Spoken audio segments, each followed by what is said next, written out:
This in my hands right now is the brand new Christopher Ward C12 Loco. And in this video, we're going to be talking about the good, the bad, and also, if you stick around for long enough, the ugly.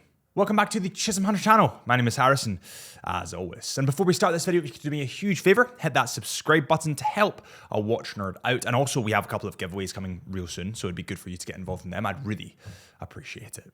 Right, so let's just dive straight into this watch. So Christopher Ward as a brand has gone from strength to strength recently.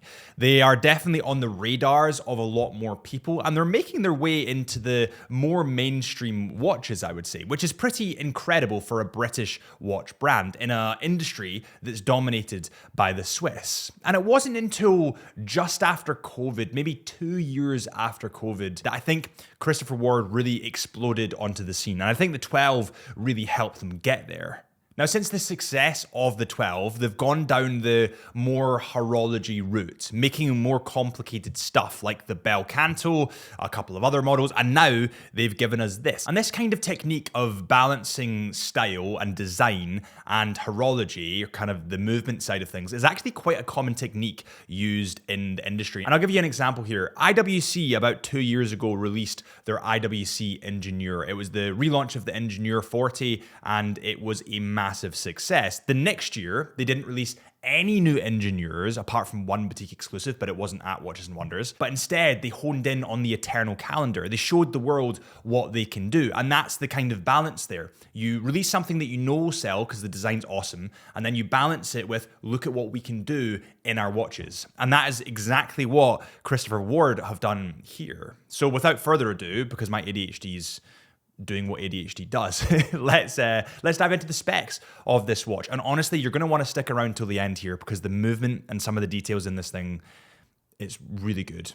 Right, so this watch comes in at 41 millimeters in diameter. So it's 1 millimeter bigger than the Christopher Ward 12 that I have here, the original Christopher Ward 1240. And it definitely wears that little bit chunkier, that little bit bigger, but that's partially because of the thickness, because of what's actually inside this watch. So it comes in at 13.7 millimeters in thickness. The lug to lug comes in at 47.5 millimeters. The full case and bracelet comes in stainless steel, and it's water resistant. This model is water resistant to 30 meters. The watch itself is manual winding, so it doesn't have a rotor in the back, but I'll move on to the movement in a second because that's pretty bonkers. It has sapphire crystal glass on the underbelly and also on the top, so you can see into that movement, and it has a quick release function on the strap, which is literally this easy. So you squeeze the two bits together and it falls like that. Problem I found is actually getting it back on, but it just takes a little bit of tweaking and then you can slot it back on. The bracelet on this model is the classic bracelet that we can see from the Christopher Ward 12. It's integrated, angled, 70s inspired, and it has a butterfly clasp at the bottom here. So it is a good quality bracelet. I've said this before, there's nothing jaggy, nothing pointy that digs into you. It's good.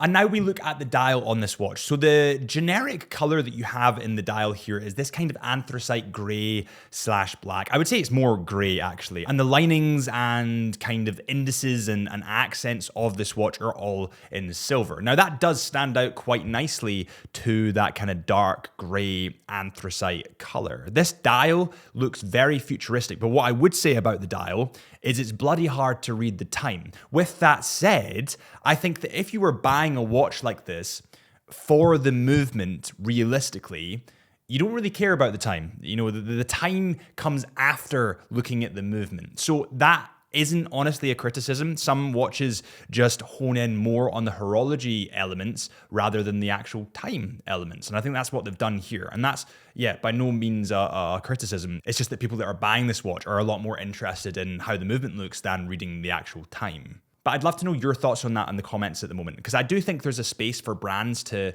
it's hard to navigate when they're focusing so hard on the horology route to also make the time extremely readable. And I think that there is watch enthusiasts like us that definitely choose watches just because of the movement rather than actually reading the time. But let me know what you think of that in the comments. That's actually probably one for a separate video.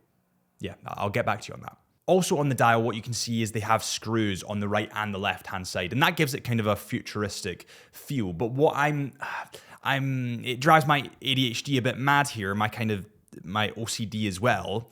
The screws aren't aligned, and it's one of those things that only watch enthusiasts will notice, but once you've noticed it, you can't unnotice it. And then you keep looking at it and it's like a woodpecker in your head. I don't think it's by any means a flaw. I think that you see brands a lot more expensive than this doing the same thing. But it does frustrate me that they're just slightly not aligned. Now on the Loco, there's actually a couple of different variations you can get. I mean, you can get a blue, an orange. It looks like a white, which I really want to see in person. And then there's also this, which is the gray that we have in person. So there are a couple of color variations you can choose between. I would say the white or the gray kind of black are the best, but that's subjective. And now we get to the name before we get onto the movement, which is the real special bit, so stick around for that. The name, the Loco, the C12 Loco. C12 I can live with. Loco, I'm unsure. Now, the reason I'm unsure about this is there's fun in watches, and I get that there's fun in watches. Giving it a fun, catchy name can be great marketing. But when it gets to something that is priced at around about £4,000, I think it's £3,995, that is no longer funny. That is no longer a joke. And this is a watch that you'd want to have longevity. You'd want to keep it forever. A watch that's called the Loco, is that a name that you want to think of forever? I mean, you find it funny at the point of purchase, but is that something with longevity? In my opinion, they should have just called it the C12. Now, that's by no means disrespecting this beautiful watch, but the Loco, I mean, there's a point that the price becomes no longer funny, so it should be more of a serious watch. And I think this is more of a serious watch. The watchmaking that has gone into this, the craftsmanship, is brilliant. So I think by calling it the Loco, they've kind of put that side of it down a little bit. They've almost like shot themselves in the foot by calling it the Loco because it's such a beautiful watch in terms of horology.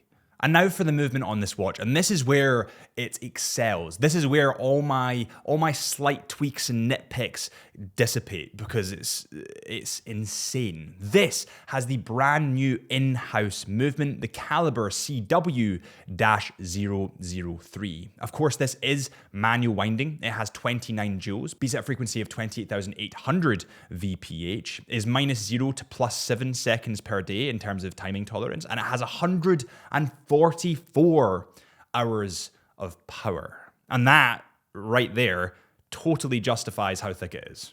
Now, this watch actually features a pretty symmetrical layout and actually aligns the balance wheel and the barrels to optimize the energy flow, which is just wild. The CW-003 is actually hand finished, and the bridges are actually heavily polished with multiple rounded facets, which reflect the light in ways that are unbelievable. It pops out against that dial so much. Now, this watch actually incorporates a custom design free-sprung balance wheel and hairspring, which replaces the traditional regulating pins for greater accuracy and precision.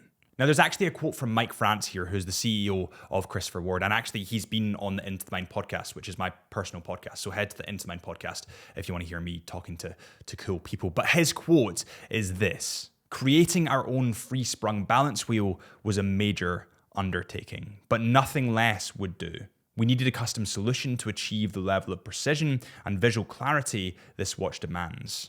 And I would agree. I think that creating your own custom balance wheel as a British watch brand, bearing in mind this is the third in-house caliber they've done, that is pretty bonkers. That is very, very serious. And it's definitely something that can't be overlooked. I am pretty fascinated by the way that this watch looks, the back and the front of this watch. The back is equally as beautiful as the front. You can see those cogs, you can see everything turning. It kind of, in a lot of ways, this watch reminds me of my first watch that I ever got, which was an Oris Artelaire skeleton watch. And you could see into the movement, you could see everything. And it's what ignited my love for watches in the first place. Do I think this is a banging watch? Yes, I do. Are there tweaks that they can make? Yeah, of course. Like every brand, there's tweaks that they can make. But this is only their third in-house movement. Most brands are on movement 572. So I think this is bloody good. And Christopher Ward, hats off to you. Let me know what you think in the comments of this watch. Make sure you hit that subscribe button if you have enjoyed. I'd really appreciate it. Or follow our Instagram at Chisholm Hunter Watches, or my Instagram at HP Lifelens, or the podcast, the Into the Mind podcast, where Mike France was. And I'm gonna go stretch, which is something that I don't normally do, but I went a big run yesterday. Thought it'd be good to balance the run in a gym, and it wasn't because I'm old now. But yeah, I'll see you soon.